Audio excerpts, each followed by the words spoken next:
दोस्तों, computer academy के YouTube portal पे आपका स्वागत है। आशा करते हैं कि आप सभी लोग अच्छे होंगे और आप लोगों की पढ़ाई भी अच्छी चल रही होगी।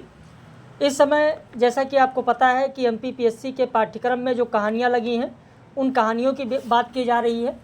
एमपीपीएससी के पाठ्यक्रम में जो कहानियाँ हैं, एक टोकरी भर मिट्टी वो कराया जा चुका। चंद्र शर्मा गुलेरी का उसने कहा था ये भी हो चुका है। प्रेमचंद की कहानी नशा हो चुकी है। निर्मल वर्मा की परिंदे कहानी, उषा प्रियंवदा की वापसी कहानी, और आज जो आप लोग देखने जा रहे हैं एमपीपीएससी के पाठ्यक्रम में लगी हुई कमलेश्वर की खोई हुई दिशाएं कहानी। तो खोई हुई दिशाएं कहानी के बारे में यहाँ पर हम लोग विस्तृत में बात करेंगे। जैसा कि आप देख रहे हैं कि विस्तृत वीडियो लेक्चर है, पूरी कहानी के बारे में हम लोग बात करेंगे। और फिर कल अभी जो 4 कहानियाँ बची हैं आपके पाठ्यक्रम में, एक जयशंकर प्रसाद की पुरस्कार कहानी है, फणीश्वरनाथ रेणु की तीसरी कसम कहानी है, इसके अलावा गदल कहानी है, कोसी का घटवार कहानी है शेखर जोशी की। तो रांगे राघव के गदल की बात हम लोग करेंगे, लास्ट में करेंगे। तो इस तरीके से अभी 4 कहानियाँ बची हैं। आप में से जो भी लोग हैं वीडियो को देख रहे हैं, अगर नए हैं तो चैनल को सब्सक्राइब कर लीजिए ताकि जो भी वीडियो पब्लिश की जाए उसका नोटिफिकेशन आपको मिल सके। और यदि आप पेड बैच ज्वाइन करना चाहते हैं जिसमें पूरे 10 यूनिट पर आपको PDF notes, video lecture, live class, test series प्रतिदिन मिलता रहे, तो उसके लिए आप हमारे दिए गए नंबर पर आप व्हाट्सएप कर दीजिए। व्हाट्सएप करके संपर्क कर सकते हैं। नंबर का यहाँ स्क्रीनशॉट लेना चाहें तो स्क्रीनशॉट ले लें, या लिखना चाहें तो लिख लें आप 8052584004। कई लोग बार बार ये फ़ोन करते हैं और कहते रहते हैं सर सिलेबस कंप्लीट होगा। बिल्कुल कंप्लीट होगा। 28 जनवरी को आपका पेपर है, उससे पहले पूरा का पूरा सिलेबस कंप्लीट हो जाएगा। यानी जो भाषा हो चुका है वो आपको मिल जाएगा, हिंदी साहित्य का इतिहास हो गया वो आपको दे देंगे, काव्यशास्त्र हो गया वो आपको दे देंगे, जो आपके पाठ्यक्रम की कविता और उपन्यास हो चुके हैं वह आपको मिल जाएगा। और इस समय कहानी चल रही, कहानी के बाद में निबंध होगा, नाटक होगा, अन्य गतिविधियाँ होंगी। फिर इकाई 10 में जो मध्य प्रदेश की संस्कृति दी गई है वो सब बात की जाएगी। तो ये पूरा का पूरा पाठ्यक्रम आपका कंप्लीट होगा। तो आइए शुरू करते हैं कमलेश्वर की कहानी खोई हुई दिशाएं। लेकिन उससे पहले, खोई हुई दिशाएं करने से पहले हम लोग कमलेश्वर के बारे में जानेंगे। ये हमारे यहाँ का शेड्यूल है, रूल है कि कोई भी, चाहे हम उपन्यास पढ़ रहे हो, चाहे नाटक हो, चाहे कहानी हो, निबंध हो, कविता हो, जो भी विधाएँ हैं, पहले उस रचनाकार के बारे में जानते हैं और फिर रचना की बात करते हैं। क्योंकि आपने अक्सर परीक्षाओं में देखा ही होगा कि जो रचनाएं आपके पाठ्यक्रम में लगी हैं सिर्फ उन्हीं से प्रश्न नहीं होता है, बल्कि उस रचनाकार से भी संबंधित प्रश्न पूछे जाते हैं। तो आइए सबसे पहले कमलेश्वर की बात कर लेते हैं, संक्षेप में लेकर चलेंगे। कमलेश्वर का जन्म 6 जनवरी 1932 को हुआ, जिनका देहांत 2007 में फरीदाबाद में हुआ। इन्होंने सारिका, धर्मयुग, जागरण, दैनिक भास्कर में संपादन कार्य किया। इनका अंतिम अधूरा उपन्यास है अंतिम सफ़र, जिसे तेजपाल धामा ने पूरा किया। यहीं से देखिए आपके लिए तथ्य बनना शुरू हो जाते हैं कि कमलेश्वर का अंतिम उपन्यास कौन सा है, या कमलेश्वर का अधूरा उपन्यास कौन सा है, या कमलेश्वर के अंतिम सफ़र उपन्यास को किसने पूरा किया। तो इस तरीके के तथ्य बनते हैं। इनके जो उपन्यास हैं वो ये इस प्रकार हैं: एक सड़क 57 गलियाँ, तीसरा आदमी, डाक बंगला, समुद्र में खोया हुआ आदमी, काली आंधी, आगामी अतीत, सुबह दोपहर शाम, रेगिस्तान, लौटे हुए मुसाफिर, वही बात, एक और चंद्रकांता, कितने पाकिस्तान, आंखों देखा पाकिस्तान। इनके जो नाटक हैं वो इस प्रकार हैं: अधूरी आवाज़, रेत पर लिखे नाम, हिंदोस्तां हमारा। इनके जो संस्मरण हैं, आत्मकथाएँ हैं, वो है अपनी निगाह में, जो मैंने जिया, जलती हुई नदी। जिनमें से आप देखेंगे जलती हुई नदी भी पूछा गया है, जो मैंने जिया ये भी पूछा जा चुका है। इनके कहानी संग्रह की अगर बात करें, राजा निर्वंशिया, जो कि यूजीसी नेट के पाठ्यक्रम में आपने ये कहानी पढ़ी होगी। कस्बे का आदमी कई बार पूछा गया। खोई हुई दिशाएं ये कहानी संग्रह भी है। मांस का दरिया, बयान, आज़ादी मुबारक, जाट पंचम की नाक, गुलमोहर कब खिलेगा, फिर खिलेगा, गुलमोहर फिर खिलेगा। इसमें 15 कहानीकारों की कहानियाँ संकलित हैं। नीली झील, जोखिम, अपना एकांत, जिंदा मुर्दे। राजा निर्बंसिया कहानी संग्रह की अगर बात करें तो इस कहानी संग्रह में आप देखेंगे 19 कहानियाँ संकलित हैं। जो यूजीसी नेट वाले देख रहे होंगे वो भी ध्यान दें। राजा निर्बंसिया कहानी संग्रह की पहली कहानी है देवा की माँ, दूसरा है पानी की तस्वीर, तीसरा है धूल उड़ जाती है, सुबह का सपना, मुर्दों की दुनिया, आत्मा की आवाज़, राजा निर्बंसिया। ये आपके लिए इसलिए महत्वपूर्ण है क्योंकि इस संग्रह में कुल कितनी कहानियाँ संकलित हैं, या इस संग्रह की पहली कहानी कौन सी है, या राजा निर्बंसिया क्रम से कौन सी कहानी है, या अंतिम कहानी कौन सी है। ठीक है, तो इसे आप लोग जरूर ध्यान रखिएगा। राजा निर्बंसिया, खोई हुई दिशाएं कहानी संग्रह। खोई हुई दिशाएं कहानी आपके पाठ्यक्रम में जरूर है, लेकिन खोई हुई दिशाएं कहानी संग्रह भी है जिसमें कुल 11 कहानियां संकलित हैं। अंतिम कहानी है पराया शहर, पहली कहानी है एक अश्लील कहानी। खोई हुई दिशाएं कहानी तीसरे क्रम पर, तीसरे स्थान पर है। तो यहाँ भी क्रम से पूछा जा सकता है। जो हमारे UPHESC वाले पाठ्यक्रम कैंडिडेट हैं, UPHESC, वो भी ध्यान दें, आपके पाठ्यक्रम में है दिल्ली में एक मौत। ये किस में संकलित है? तो खोई हुई दिशाएं में ही संकलित है। जॉर्ज पंचम की नाक, ये भी कई बार परीक्षाओं में पूछा गया है। तो यहाँ पर जो खोई हुई दिशाएं में 11 कहानियाँ संकलित हैं उसे आप लोग जरूर ध्यान दें। तीसरी कसम उर्फ मारे गए गुलफाम का रेडियो के लिए नाट्य रूपांतर कमलेश्वर ने रेणु के इस कहानी का किया था। इतने अच्छे दिन कहानी संग्रह जिसमें 9 कहानियां संकलित हैं। गर्दिश के दिन, इसमें 12 रचनाकारों के आत्मकथ्य हैं। ये भी आपके लिए बहुत ही महत्वपूर्ण है। गर्दिश के दिन में कितने रचनाकारों के आत्मकथ्य संकलित हैं? 12। या गर्दिश के दिन में कितने हिंदी रचनाकारों के आत्मकथ्य हैं? तो 8। कितने मलयालम के हैं? तो 1। उड़िया के कितने हैं? 1। गुजराती कितने हैं? 1। और उर्दू के कितने रचनाकार के आत्मकथ्य हैं? तो 1। या मलयालम के कौन हैं? तो MT वासुदेवन नायर हैं। उड़िया के कौन हैं? कृष्ण प्रसाद मिश्र हैं। गुजराती के कौन हैं? चंद्रकांत बख्शी। उर्दू के फ़िक्र तोमई। बाकी जो 8 हैं वो हिंदी के हैं, चाहे वो मोहन राकेश हो, राजेंद्र प्रसाद हो, शिव प्रसाद सिंह हो, कृष्णा सोबती, भीष्म साहनी, हरिशंकर परसाई, राही मासूम रजा और कमलेश्वर। अब इसके बाद में आपके पाठ्यक्रम में जो खोई हुई दिशाएं कहानी है जिसका प्रकाशन 1963 में हुआ। ये कहानी दिल्ली महानगर के वातावरण पर है, अर्थात महानगरीय जीवन की इस कथा का विषय लेखक इलाहाबाद से दिल्ली आने पर सन 1959 से 60 में लिखा गया 1959-60 में। लेकिन यह बात हो रही यहाँ पर 63 जो आप देख रहे हैं, यह है प्रकाशन 1963। इसमें मुख्य पात्र चंदर है, निर्मला चंदर की पत्नी है, इंदिरा चंद्र को प्रेम करने वाली लड़की है, आनंद चंद्र का एक दिल्ली का पहचानने वाला मित्र है। कहानी का विषय है महानगरीय जीवन के अकेलेपन, अजनबियत, संत्रांश तथा विवशता, खोखलेपन का चित्रण। सीधे और ईमानदार व्यक्ति का शोषण भिन्न स्तरों पर कैसे होता है ये भी दिखाया गया है। इसमें बड़े शहरों में कस्बे से आने वाले व्यक्ति की स्थिति को दिखाया गया। चंद्र के माध्यम से पहचान पाने के लिए महानगरों में तड़पते व्यक्ति की पीड़ा का चित्रण किया गया। इस कहानी की मूल समस्या या संवेदना अकेलेपन की पीड़ा और पहचान की समस्या है। इसमें मुख्य बिंदुओं की अगर बात करें तो महानगर दिल्ली में चंद्र को जामा मस्जिद और कनॉट प्लेस की भीड़ एवं दृश्य अजनबी लगती है। चंद्र 3 साल से दिल्ली में रहता है।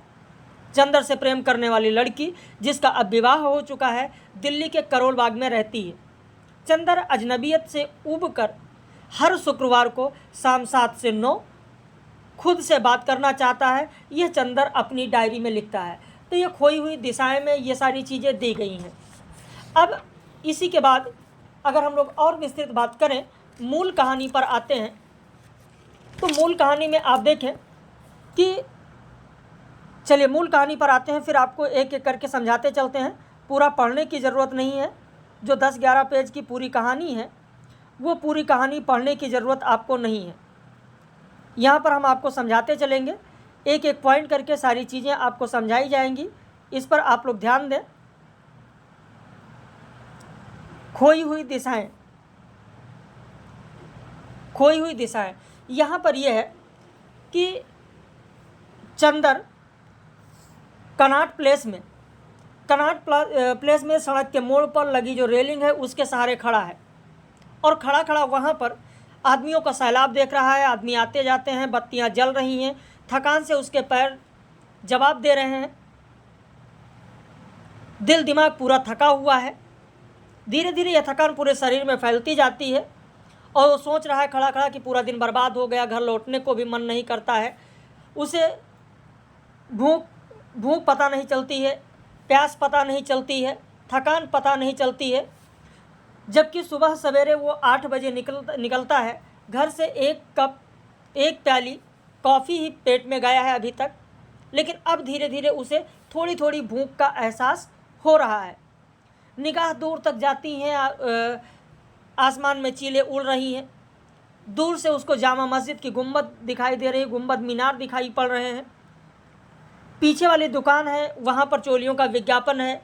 रीगल बस स्टॉप के पेड़, नीम के पेड़ के से धीरे धीरे पत्तियाँ झड़ रही हैं, बसें आ रही हैं, जा रही हैं। ये सारी चीज़ें यहाँ पर दिखाया गया है। इसके बाद यहीं पर यह बताया गया, इन सारी चीज़ों को देख रहा है। कहा है कि वो इस शहर में कब से रह रहा है, तो 3 साल से। वो 3 साल पहले जहाँ से चला आया था, गंगा के सुनसान किनारे पर भी अगर कोई अनजान मिल जाए तो नज़रों में पहचान की एक झलक तैर जाती है। यानी यहाँ पर यह बताया गया है कि जो चंदर है वो चंदर कहाँ से आया हुआ है। चंदर इलाहाबाद से आया हुआ है। इलाहाबाद से जब दिल्ली आता है, दिल्ली की जो स्थिति देखता है, महानगर की स्थिति देखता है, वो सारी चीज़ याद करता है कि हमारा जो इलाहाबाद था, इलाहाबाद में किस तरीके से पहचान थी। और ये तो राजधानी है, भले ही अपने देश की राजधानी है, जहाँ सब अपना है, देश अपना है, सारी चीज़ें हैं, लेकिन यहाँ कोई पहचानने वाला नहीं है, यहाँ कोई जानने वाला नहीं है। इसीलिए मैंने बताया कि इस कहानी में चंदर के माध्यम से पहचान पाने के लिए महानगरों में तड़पते आम आदमी की पीड़ा का चित्रण किया गया है। सोच रहा है ये तो महानगर है, महानगर की ऐसी ज़िंदगी है कि सड़क है, सड़कों के किनारे घर बने हैं, बस्तियां हैं, वो उनमें जा नहीं सकता। घरों के बाहर फाटक है जिन पर कुत्तों से सावधान की चेतावनी लिखी है, फूल तोड़ने की मनाही है, घंटी बजाकर इंतज़ार करने की मजबूरी है। तो ये सारी चीज़ें यहाँ पर बताई गई हैं। और फिर सोच रहा है कि घर पर जो मेरी पत्नी है निर्मला, वह इंतज़ार कर रही होगी, निर्मला इंतज़ार कर रही होगी। वहाँ पहुँचकर भी पहले मेहमान के तरीके से कुर्सी पर बैठना है, क्योंकि बिस्तर पर कमरे का पूरा सामान सजा होगा, हीटर पर खाना पका रही होगी और वो अकेली नहीं होगी। वहाँ पर मिसेज गुप्ता बैठकर इधर उधर की गप लड़ा रही होंगी। और फिर ये सारी चीज़ें वो सोचता रहता है। बगल में गली में जो खुराना जी रहते हैं, खुराना जी के बारे में सोचता है, ये सारी बातें सोचता है। और फिर वो कहता है कि मैं तो बहुत थक गया हूँ। थकने की मतलब यहाँ पर ये सारी चीज़ें बात होती हैं। फिर अपने जहाँ पर रह रहा है उसकी बात कर रहा है, बिशन कपूर की बात कर रहा है कि वो इतने 3 सालों से जिस गली में रह रहा है, सिर्फ बिशन कपूर का नेम प्लेट देखता है। वो जर्नलिस्ट हैं, उनके शक्ल के बारे में केवल वो जानता है, बाकी किसी और के बारे में नहीं जानता। कहने का आशय यहाँ पर यह है कि महानगर में एक ही गली में, एक ही मोहल्ले में, बगल में रहने वाले, एक ही फ्लैट में रहने वाले लोगों में पहचान नहीं होती है। एक दूसरे को पहचानते नहीं, एक दूसरे के बारे में जानते नहीं। जबकि छोटे छोटे कस्बों में अगर किसी का बच्चा गायब हो जाए तो कहते हैं फला से मिलता है, फला की शक्ल से मिलता है, उनका बच्चा होगा। ठीक है, तो इस तरीके से जो पहचान है, जो कस्बे में है, वो पहचान महानगरों में नहीं है। उसी का विवरण यहाँ पर दिया गया है। और वो सोचता रहता है, सोचते सोचते उसे लगता है कि मोजे की बदबू और भी तेज हो जा रही है। अब रेलिंग के पास खड़ा रहना मुश्किल है। जेब से डायरी निकालकर उसने अगले दिन की मुलाकात के बारे में जान लेना चाहा। फिर इसके बाद में सोचता है कि यहाँ पर जो नौकरी करना है, अंग्रेजी दैनिक में अगर हम फ़ोन करते हैं तो वहाँ भी कोई जानने वाला तो ऐसा है नहीं। कि तुरंत मुझे नौकरी दे देगा। रेडियो में चक्कर लगाने का कोई मतलब नहीं, वहाँ भी जाएंगे तो तुरंत काम होगा नहीं, जैसे हमारे कस्बों में हो जाता है। रिजर्व बैंक का एक चेक मेरे पास पड़ा है कैश कराने के लिए, घर एक मनी ऑर्डर भेजना है, तो ये सारे काम महानगर में बहुत मुश्किल होते हैं। और वो याद करता है कि हमारे रिजर्व बैंक के काउंटर पर इलाहाबाद वाला अमरनाथ नहीं है जो फ़ौरन चेक लेकर रुपया दे देगा। डाकखाने पर व्यापारियों के चपरासियों की भीड़ लगी है, 10-10 मनी ऑर्डर, लोग लाइन में खड़े होंगे। तो इस तरीके से पूरा का पूरा वहाँ महानगर का वर्णन करता है। कहता है एक क्षण की जान पहचान का सिलसिला अगर होता है तो सिर्फ काम से होता है। अगर व्यक्ति शहर में महानगरों में सिर्फ पहचान होता है तो वो सिर्फ काम से होता है। एक क्षण की जान पहचान के लिए कोई आपसे कहता है प्लीज़ पेन दे दीजिए, ज़रा लिखना है थोड़ा सा, और पेन लेता है, 2 अक्षर 2 हरूफ लिखता है, और लिखने के बाद बाएं हाथ से कलम लौटा देता है, धीरे से बोल देता है थैंक यू, और अगले टिकट वाले काउंटर की ओर बढ़ जाता है। बस यही थोड़ी सी पहचान होती है क्षण भर के लिए, वो भी काम से। और ये सारी चीज़ें वो सोचता है। फिर अपने इलाहाबाद के बारे में सोचता है कि वहाँ तो कोई भी व्यक्ति हो, चाहे जितने बड़े व्यक्ति हो, सबके बारे में लोग जानते हैं। हमारे कस्बे में हर लोग जानते हैं। यानी इलाहाबाद में सबसे बड़े कपड़े वाले के बारे में तो इतना मालूम था कि वो पहले बहुत गरीब था, कंधे पर कपड़ा रखकर फेरी लगाता था। वो लड़का विदेश पढ़ने गया है, और वो खुद बहुत धार्मिक आदमी है जो माथे पर छापा तिलक लगाकर मनमाना मुनाफा वसूल करता है, कारपोरेशन का चुनाव लड़ने वाला है। लेकिन महानगरों में इन सब सारी चीज़ों का पता नहीं चल पाता है, किसी के बारे में कोई जानकारी नहीं हो पाती है। फिर कनॉट प्लेस में खुले हुए लॉन है, तनहा पेड़ है, कनॉट प्लेस के बारे में वो सारी चीज़ सोच रहा होता है। वहाँ पर जो महिलाएं आती हैं, जो बच्चे आते हैं, कहते हैं बच्चे तो जैसे अनजाने लग रहे हैं क्योंकि उनमें मासूमियत होती है उनकी आँखों में, लेकिन जो महिलाएं हैं उनके शरीर में मातृत्व का सौंदर्य और दर्प भी नहीं है। उनमें अगर किसी चीज़ का खुमार है, उनमें सिर्फ एक खुमार है, और वो बहुत बेमानी और पिटी हुई ललकार है जिसे ना तो नकारा जा सकता है और ना ही स्वीकार किया जा सकता है। वो ललकार सब कानों में गूंजती है और सब बहरों की तरह गुजर जाते हैं। लॉन पर कुछ क्षण बैठने का मन हुआ, ठिठकता है। कहता है कि एक बार मैं बैठा था वहाँ पर, चुपके से दबे पाँव घास में बहता हुआ पानी आया और कपड़े भी भिगो गया था। ये सारी चीज़ें वो सोच रहा होता है। कोई आता है यहाँ पर खाली शराब की बोतलें फेंक जाता है, कोई खाली पुड़िया फेंक जाता है, कोई आइसक्रीम के कागज़ फेंक जाता है। तो ये सारा वहाँ का जो दृश्य है, वह दृश्य वो देख रहा होता है, उस दृश्य के बारे में सोच रहा होता है। तभी उसको एक व्यक्ति दिखाई पड़ता है, चंदर। कहता है एक ज़माना गुजर गया, एक अरसा हो गया, वो खुद अपने से नहीं मिला है। चंदर को ये लगा कि एक अरसा बीत गया है। सॉरी, मुझे याद आ गया था आनंद, क्योंकि अभी आनंद की भी बात होगी। तो चंदर जो खुद नायक है, चंदर को अब ये लगता है कि एक अरसा हो गया, एक ज़माना गुजर गया, वो खुद से नहीं मिला, खुद अपने आप से बात नहीं कर पाया, यानी अपने मन की पुकार नहीं सुन पाया। और सोचता है कि अब हर शुक्रवार को, अपनी डायरी में लिखता है कि हर शुक्रवार को शाम को 7 से 9 वो खुद से बातें करेगा। तभी याद आता है अरे आज तो शुक्रवार है, ये मुलाकात तो आज ही होनी चाहिए। घड़ी पर नज़र डालता है तो 7 ही बजे हैं, लेकिन मन पर चोरहा भी हो जाता है। कहता है क्यों न टी हाउस में एक प्याला चाय पी ली जाए।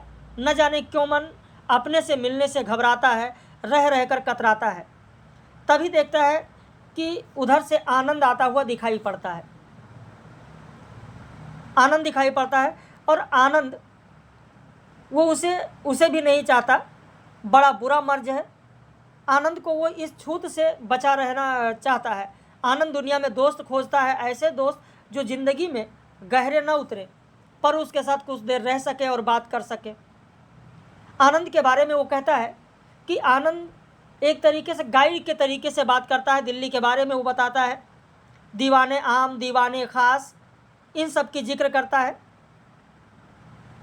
जो लाल किला बना हुआ, लाल किले में दीवाने आम, दीवाने ख़ास, और यहाँ की नक्काशी, यहाँ का बादशाह का रहन सहन, महल में कैसे रहते थे, बरसात में क्या होता था, तो इन सारी चीज़ों का जिक्र करता है। इसके बाद इससे कुछ पैसे भी मांगता है। लेकिन ये मना कर देता है, कहता पैसे मेरे पास तो नहीं है, क्योंकि आनंद चापलूस है। चापलूस इस मायने में वो जानता है चंदर कि अभी आनंद आएगा और ये कहेगा हेलो हाय कैसे हो, कौन सी क्रीम लगाते हो, बहुत खूबसूरत लग रहे हो, लड़कियां तो तबाह हो जाती होंगी। तो इस तरीके से चापलूसी वाली बातें करता है। और यही होता है, चंदर को सामने पाकर आनंद रुक जाता है, कहता हेलो यहाँ कैसे, क्यों लड़कियों पर जुल्म ढा रहे हो। सुनकर उसे हंसी आ जाती है। कहता किधर से आ रहे हो, डायरी जेब में रखते हुए पूछता है। तो इस तरीके से दोनों में बात होती है। फिर टी हाउस में जाते हैं, बैठते हैं। वहाँ पर टी हाउस के बारे में पूरा जिक्र करता है कि कहाँ पर क्या है, बेपनाह शोर हो रहा है, परिवार के लोग मतलब पति पत्नी आते हैं, विवाहित जोड़े आते हैं, वहाँ पर बैठते हैं, बातें करते हैं। ऐसे ही एक जोड़ा आता है, बैठता है, बात करता है, चाय पीता है, लेकिन एक दूसरे से महिला और पुरुष एक दूसरे से बहुत ज़्यादा मिले जुले नहीं हैं, बहुत ज़्यादा बात नहीं कर रहे होते हैं। तभी वहाँ पर एक अनजान व्यक्ति पूछता है चंदर से, आप तो शायद कॉमर्स मिनिस्ट्री में हैं, मुझे याद पड़ता है, कहते हुए रुक जाता है। तो इस पर चंदर का पूरा शरीर झंझना उठता है और एक घूंट में बची हुई कॉफ़ी पीकर बड़े संयत स्वर से जवाब देता, नहीं मैं कॉमर्स मिनिस्ट्री में कभी नहीं था। तो वो आदमी आगे अटकलें भी नहीं लगाता है, वो सीधे अनजान शब्द को मजबूत बनाते हुए कहता है ऑल राइट पार्टनर, फिर कभी मुलाकात होगी, और सिगरेट सुलगाता हुआ उठ जाता है। तो इस तरीके से यहाँ पर अजनबियत दिखाया गया है। फिर चंद्र बाहर निकलकर बस स्टॉप की ओर जाता है, वहाँ पर खड़ा होता है, पीले पत्ते पेड़ से झड़ रहे होते हैं। तभी उसको इंदिरा की याद आ जाती है कि उस राह पर बहुत साल पहले इंदिरा के साथ एक दिन वो चला जा रहा था और कुछ भी नहीं था। तब इंदिरा ने उसे समझाया था। इंदिरा कहती थी तुम क्या नहीं कर सकते हो। इंदिरा की आंखों में अदम्य विश्वास झलक आया था। इंदिरा उसे प्रेम करती थी। इंदिरा की उन प्यार भरी आंखों में झांकते उसने कहा था मेरे पास है ही क्या है। चंद्र ने कहा था समझ में नहीं आता कि ज़िंदगी कहाँ ले जाएगी इंदिरा, इसलिए मैं ये नहीं चाहता कि तुम अपनी ज़िंदगी मेरी खातिर बिगाड़ लो। पता नहीं मैं किस किनारे लगे, भूखा मरूं या पागल हो जाऊं। तभी इंदिरा की आंखों में प्यार के बादल और गहरे हो गए और उसने कहा था ऐसी बातें क्यों करते हो चंदर, मैं तुम्हारे साथ हर हालत में सुखी रहूँगी। तो ये सारी बातें वो सोचता है। बसें आती हैं, चली जाती हैं, किस तरीके से आपस में बातें होती थी चंदर के साथ और इंदिरा के साथ, ये सारी चीज़ें वो सोचता है। अपनी डायरी निकालता है, डायरी में क्या क्या लिखा है वो सारी चीज़ें। तो ये पुरानी जो बातें हैं, वो पुरानी बातें वो सोच रहा होता है कि इंदिरा मुझसे क्या बातें करती थी, हमारा खाना पीना किस तरीके से होता था, ये सारी चीज़ें उसे याद आती हैं। तभी उसे याद आता है इंदिरा भी तो यहीं दिल्ली में ही रहती है, 2 महीने पहले ही तो उससे मिला था। तब भी इंदिरा की आंखों में वो 4 बरस पहले की पहचान थी और उसने पति से किसी बात पर कहा था अरे चंदर की आदतें मैं खूब जानती हूँ। और इंदिरा के पति ने खुले दिल से कहा था तो फिर भाई इनकी खातिर वातिर करो। तो ये सारी चीज़ें वो सोचता है। तभी अचानक इंदिरा के पास जाने के लिए सोचता है, फटफट वाला एक सरदार जी आता है और इसी सरदार जी के फटफट पर, यानी फटफट मतलब जो टैक्सी होती थी उस समय की, टैक्सी वाला सरदार जी आता है। गुरुद्वारा रोड, करोल बाग गुरुद्वारा रोड चिल्लाता है, कदम बढ़ाता है, चंदर आगे बढ़ता है। सरदार जी भी उसे देखते हैं, मुस्कुराते हैं, आइए बाबूजी करोल बाग गुरुद्वारा रोड। और उसकी आंखों में पहचान की झलक देखकर चंदर का मन हल्का हो जाता है। लेकिन ये जो पहचान है ये सिर्फ और सिर्फ अपने काम से पहचान है, सिर्फ उतना ही रिश्ता है जितना एक सवारी के साथ होता है। क्योंकि आगे दिखाया गया है कि भले ही ये वहाँ पर पहुँच जाता है, जब पहुँचता है और 10 मिनट बाद ही गुरुद्वारा के चौराहे पर जब फटफटा इसका रुकता है तो चंदर एक चवन्नी निकालकर सरदार जी की हथेली पर रख देता है। और सरदार जी कहते हैं बाबूजी कितना पैसा दिया। चंद्र मुड़कर देखता है तो सरदार जी उसकी तरफ आता हुआ कहता है 2 आने और दीजिए साहब। तो चंद्र कहता है सरदार जी हमेशा तो 4 आने में आते हैं, अब पहचान देखिए। मुस्कुराहट होती है, बैठाला जाता है। चंद्र भी जानता है कि चलो एक कोई तो पहचानता है, थोड़ी तो पहचान है, लेकिन ये पहचान सिर्फ और सिर्फ सवारी तक ही सीमित है। भले ही वो चवन्नी देता है लेकिन कहता है नहीं 2 आने और दीजिए। ये कहता है बार बार नहीं 4 आने में आते हैं सरदार जी, आप ही के फटफट से आते हैं, 20 बार आ जा चुके हैं। कहता नहीं 2 आने और दीजिए। तो इस तरीके की यहाँ पर अजनबियत यहाँ भी दिखाई देती है। चंद्र ने बाकी पैसे उसके हथेली पर रख दिए और इंदिरा के घर की तरफ मुड़ गया। और जब इंदिरा के पास जाता है, वही इंदिरा है जो अपने पति से कहती थी कि इसकी चंद्र की हर आदतें मैं जानती हूँ, और आज वो किस तरीके से यहाँ पर व्यवहार कर रही वो भी देखिए। चंद्र पहुँचता है, बहुत आराम से कुर्सी पर बैठ जाता है, उसकी सारी थकानें उतर जाती हैं। मन का अकेलापन डूब गया था। नौकरानी चाय लाती है, चाय आकर रख गई। इंदिरा ने प्याली सीधे करके चाय बनाई तो वह उसकी बाहों की ओर, चेहरे की ओर देखता रहा और कहता है कितना चिरपरिचित है। तभी इंदिरा ने पूछा चीनी कितनी दूं? और एक झटके में सब कुछ बिखर गया, उसका गला सूखने सा लगा। ये वही इंदिरा है जो इसकी हर आदतें जानती थी। आज वो पूछ रही है चीनी कितनी दूं? फिर भी वो सोचता, माथे पर पसीना आ गया, फिर भी सोचता है चलो कोई बात नहीं, बोल देता है 2 चम्मच। उसे लगता है कि इंदिरा को भी सब कुछ याद आ जाएगा और कहेगी 2 चम्मच चीनी से अब गला खराब नहीं होता। लेकिन इंदिरा ने इंदिरा ने प्याले में 2 चम्मच चीनी डाल दी और उसकी ओर बढ़ा दिया। जहर के घूंटों की तरह वो चाय पीता रहा। इधर उधर की बातें होती रही, ये सारी चीज़ें हो जाती हैं और वो अपना दिल थामे हुए फिर उसके घर से निकल आता है, चल देता है। देखता है चौराहे पर कुछ टैक्सी ड्राइवर नशे में गालियाँ बक रहे हैं। वहाँ का जो दृश्य है वो पूरा दृश्य दिखाई देता है। और ये सब होता है। थका हारा चंद्र घर पहुँच जाता है, मेहमान की तरीके से कुर्सी पर बैठ जाता है। ये कोई नई बात नहीं है।